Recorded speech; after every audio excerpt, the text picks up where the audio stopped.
Got to make sure we're all set on cross whole socials. So bear with me. Going live on the gram. La-dee-da-dee-da. All right, everybody. Ah! FIU is going bowling for the first time since 2019. We did it! This team did it! Willie Simmons' first year did it! Oh my gosh. I'm not going to cry. So how's it going on, everybody? Welcome to the Paws Up post-game show. I am Jake Gibson, your host of the Paws Up podcast, and you know what? I'm a very happy boy right now. You want to know why? FIU football has accomplished something that I haven't seen since 2019, which is to, clinch a bowl game. It is a pretty historic what this Panthers team just did. There's no getting around that. So look, I became a student 2018, right after the Bahamas Bowl win. So that doesn't come during my tenure, sadly. My freshman season was 2019, so I got to see FIU go to a bowl game but lose to Arkansas State. Since then, it's been bad. There's just no way of getting around that. It's been bad. So, I've seen some pretty bad seasons during my time here. A couple of coaches fired during my time here. And obviously there's a lot of people, Section 112, a lot of alumni who have seen even worse than me. So to see a turnaround this substantial from one year to the next for this FIU football program it's nothing short of a miracle, right? It's nothing short of a miracle. And I know Kevin and I dreamed big when we predicted that the Panthers would go 7-5 this season before it began. But to be real with you all, I would have been content with a 5-7 record because I thought, okay, we'll get progress in our first year with head coach Willie Simmons. But to do this much and to win the games that they did, they didn't win the games against teams like Delaware or Missouri State. They did it against some of the top dogs in the conference. Against Western Kentucky, Liberty, and now the number one team in the conference, Jacksonville State, the team that's still probably going to end up in the CUSA title game. It was a hard-fought win, right? By the way, final score 27-21. No overtime needed for this one. That first half was wonky, right? And let's be real here. Let's all calm down for a second and say this was one of the sloppiest games of the season for both teams, really. Penalties and turnovers plagued this game from the start, and it was not fun. But FIU did what they usually do. They adjusted so goddamn well in the second half that, they only gave up a single touchdown in the second half against one of the best offenses in college football. They have the second best, or maybe at this point, the top running back in all of FBS. And they were limited to just 21 points total. Again, let me remind you, this isn't scrub Bethune or scrub Florida Atlantic. This is Jacksonville State, a team that is expected to not just host the CUSA championship, but win it. I don't think this loss sets them back too much, I think. For us to do what we did against this team, especially coming out of halftime, is nothing short of amazing. And that goes to how great this FIU team has been these last few weeks in adjusting. These second half adjustments have been absolutely surreal. It's nothing short of a miracle almost how well this team's able to bounce back. And I think today was the the epitome of that. The offense was not their best. I say that, but they dropped 20 points in the second half. Damn. Joe Pizanski started off with not looking too hot. He ended up with 196 yards, 2 touchdowns, 40 yards rushing. And then Keyshawn Owens, bless his soul, man. He's now the all-time single-season rushing yards leader in FIU history. I mean, he's going to go down as one of the greatest running backs to ever lace up those cleats in FIU. And he's still not done. He could still add on to that next week and during the bowl game. Like, holy crap. We are witnessing what could be almost a near unbreakable record here at FIU with how well Keyshawn Owens has played this season. And he's not done. He's going up against a really bad defense next week in Sam Houston. So, you know,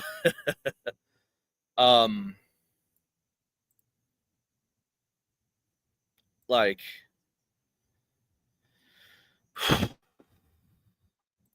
surreal. It's surreal to think that this has happened. To see the elation from everybody right after the game, by the way. The players, the coaches, the fans that got to go on the field. My co-host Kevin, some of our other friends at the press box. To see all this hard work from this FIU football team, and to an extent, the work that Kevin and I did, and a lot of the media this year for FIU, to cover this team, to try to put them on the map as much as we have, to see it all pay off in something that we have never seen in years. And, oh, by the way, we have a chance to win a 7th game next week. And, of course, we have to win the damn bowl game. But, you know, I guess we can worry about that a little bit later. It's amazing. You know, it's nothing short of amazing. It's still, like, setting in. You know, I'm so happy we got to do this at home, too. I'm so happy for the seniors, for the fans, for everybody that we got to clinch a bowl game at Pitbull Stadium instead of, you know, dropping this game and maybe having a chance to do that next week against Sam Houston.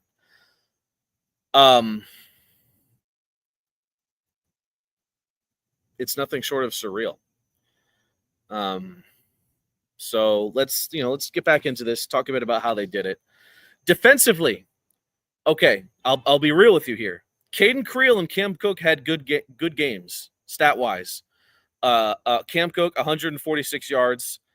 Caden Creel, 198 yards passing, 2 touchdowns, also 108 yards on the ground. So that's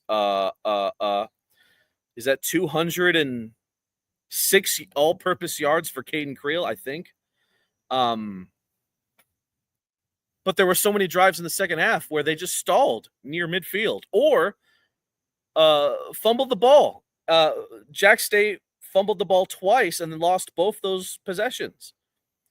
And then I believe here, how many times did Creel throw a pick? He didn't throw a pick.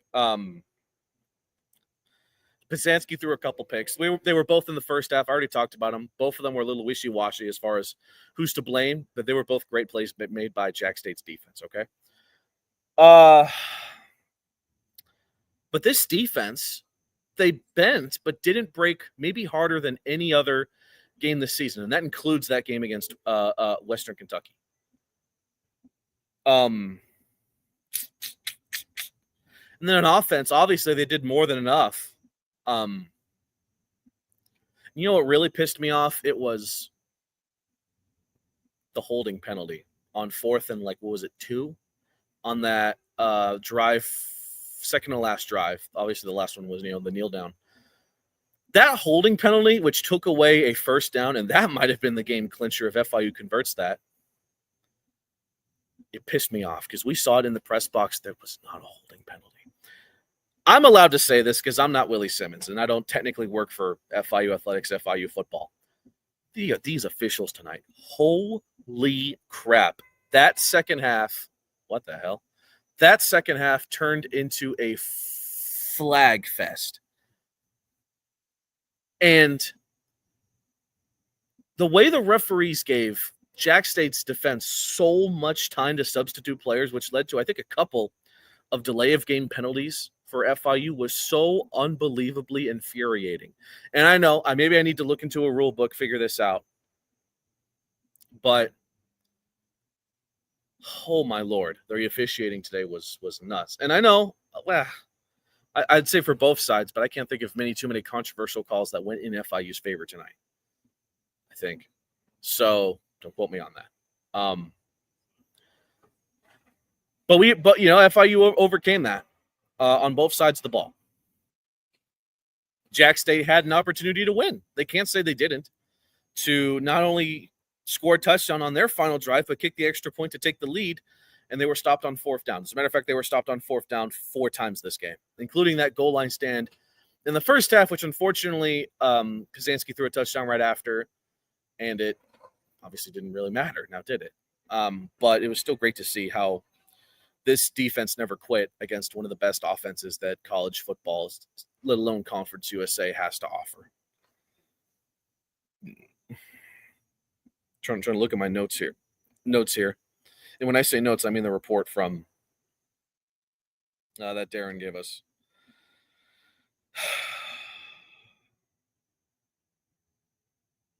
I think we got off pretty injury-free. I think Johnny Chaney suffered an injury, I think, in the second quarter. Yes. South to West, you left a pile of comments here. Holy moly. But I will say this. The special teams today had one of their best games of the season. Obviously, you force a missed field goal in the first half. In the second half, well, in the entire game, our punter, Trey Wilhoit, balled out. He had to punt 5 times today, which isn't great. However, he made absolutely every one count. He averaged 48.6 yards per punt.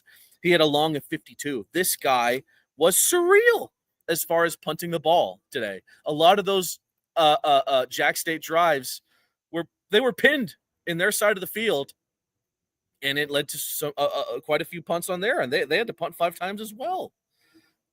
And then Noah Grant, he you mentioned it. He had a good game today. Did exactly what he was asked to do. I feel like these last few weeks, Grant has become more and more money, which is obviously the perfect time for him to get on a hot streak now, isn't it? How did he do? He did a 35-yarder and a 42-yarder. And that 42-yarder one he had to hit twice because of that stupid holding penalty. And and Willie Simmons agreed in the media availability, special teams, big factor in tonight's game. Big factor in this game. Great win against a tough team. Could finish 500 and a shootable victory this season. That's the crazy thing. This team has pretty much checked off all the boxes about what we wanted to see this team do to be in a step in the right direction. Have a positive record at home, which they ended up doing. At least split, go 3-3 on the road. They've won 2 road games, and they're going to have a damn good shot to do it again next week against Sam Houston. Beat your rival, Florida Atlantic. They whooped them. And get some wins against teams with winning records. They did that pretty damn frequently this season, as it would turn out. Western Kentucky, Liberty, Jack State, and potentially against whatever team they play in the bowl. And that was it. This team went above and beyond expectations that even I, Kevin, maybe even Johnny had, and Johnny is Johnny.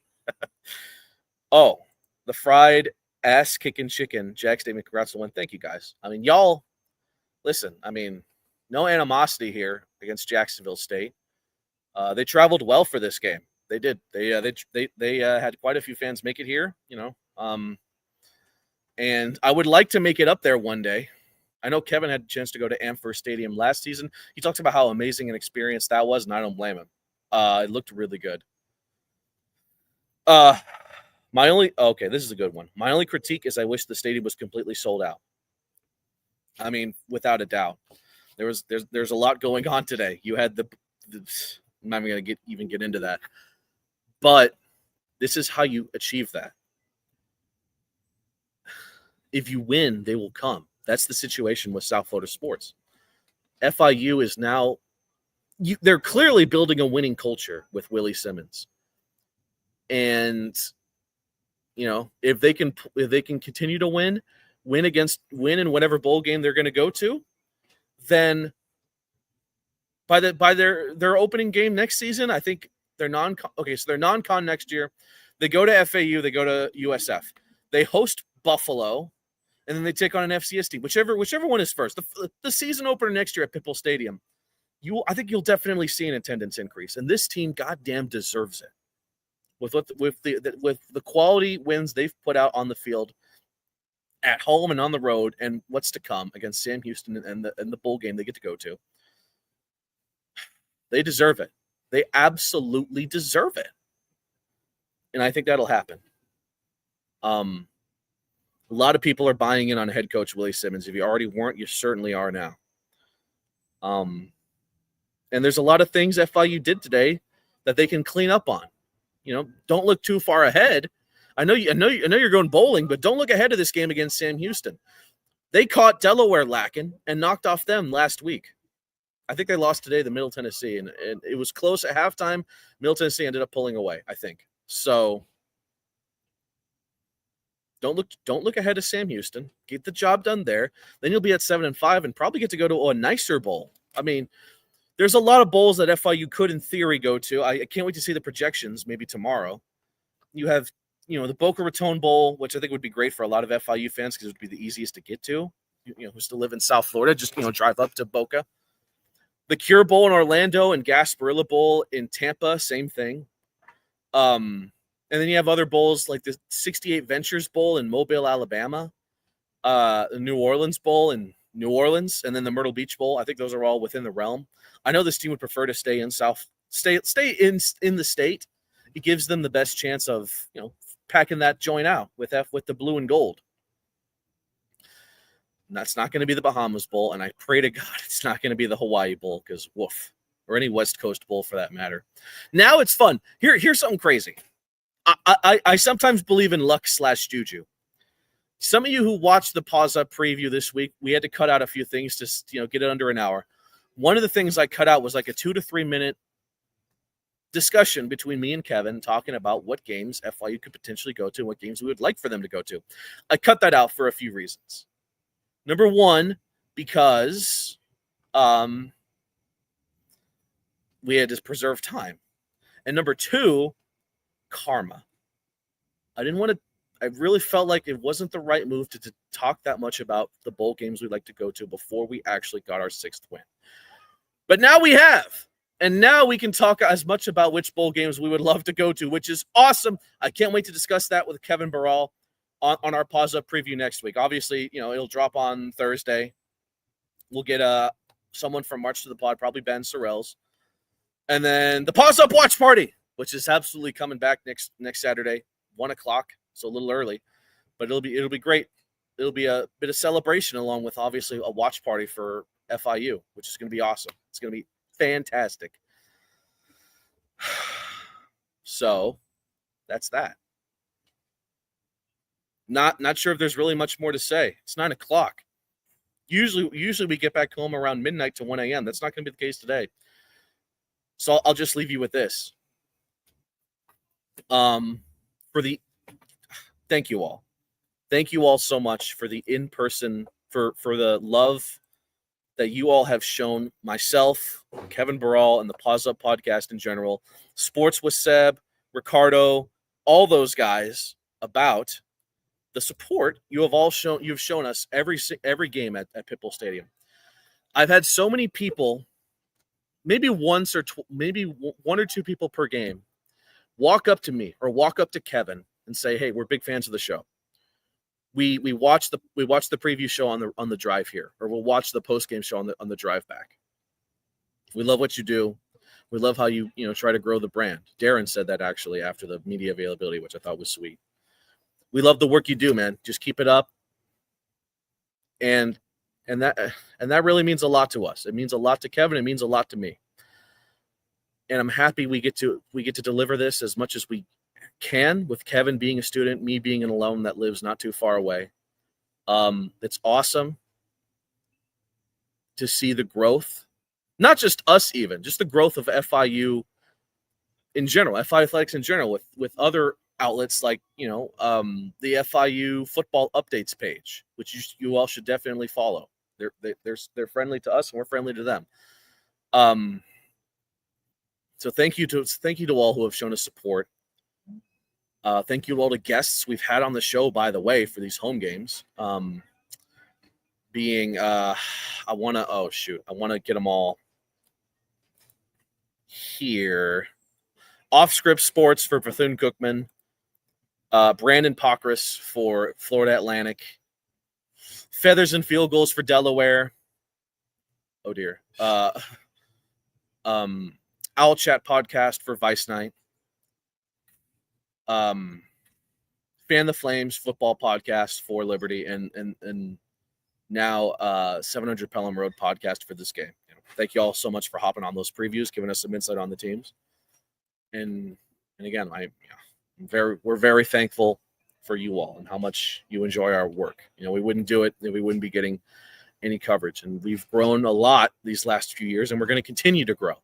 We're not done yet this football season. Sounds like the season's over. It's not. I'm saying this is from our in-person football coverage specifically. We still have the watch party, which I hope you all will tune into next Saturday, and then bowl game coverage, which Kevin and I have been talking about. We really want to go. Whether it's out of pocket or not, we got to go. We got to go. So, I'd like to say this is like a once in a blue moon kind of thing, but, with Willie Simmons as the head coach, this might be a recurring thing. Regardless, we have to go. We have to go. So, thank you, Hector. Keep them coming, brother. We watching. And I know you all are, because you all love the coverage. I know you all do, and we appreciate it so goddamn much. It means a lot to us. So, and dare I say thank you to the FIU creative team on a hell of a season. As I see a few Paws podcast legends there. I see Lucas, I see Darren, I see Christian, I see Johnny. Bunch of Paws podcast legends here walking by. Been a busy day for them. What are our thoughts, boys? Come on, bowling, baby. Bowling, baby. Get your wrist brace ready. We're going bowling. Hell yeah. All righty.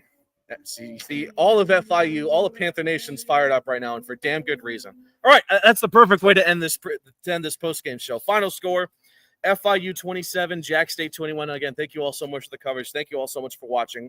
Preview show next week. Watch party, day of. Tune in. And as always, I love you all. And Paws!